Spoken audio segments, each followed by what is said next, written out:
just got this brand new harrow for food plotting. Really aggressive on one side, as you can see. It's got steel prongs sticking out of the bottom. Hey guys, Kapper here, welcome back. So on a recent day here on our farm, I was trying out this new S3 Delta harrow, and I ran the entire driveway with it several times, and it did quite well. I made a separate video of that. I'll put a link in the description. But on my way back in, you know, it was threatening rain, but I thought, you know what? I've been meaning to regrade this whole gravel pad here in front of our barn. So I thought, what the heck? Let's try the Delta harrow and see how it works. All right, this is on my hit list to regrade this with the TR3. But I ran a couple loops with the teeth down, so let's just see how it does here. I'm back on the smooth side now. All right, so as you're gonna see, this thing did surprisingly well.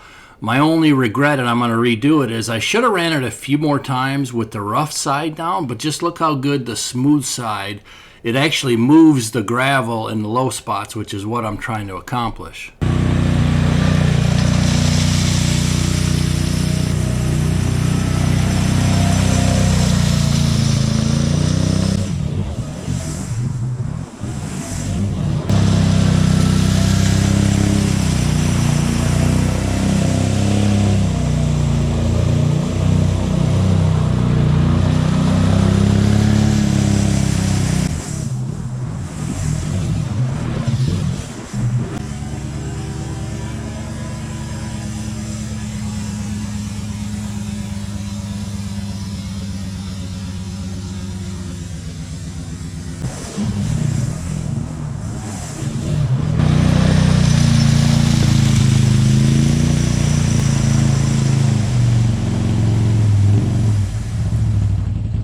Wow, this thing really loosens up the gravel nicely. All right, not half bad. It did not move enough stone to eliminate the low spots. So I got to use the TR3 for that. Because, I mean, you could see it's wetter here. So it did not move enough stone for that. Had I run it 10 times, it might have. I don't know. But it's starting to drizzle on me right now. So it looks better. It's much more level. It does have more stone, like in this low spot.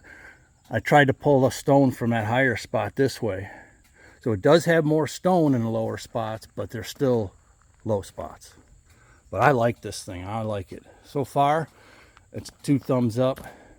It's a little heavy and awkward, but once you get the hang of it, I really like it.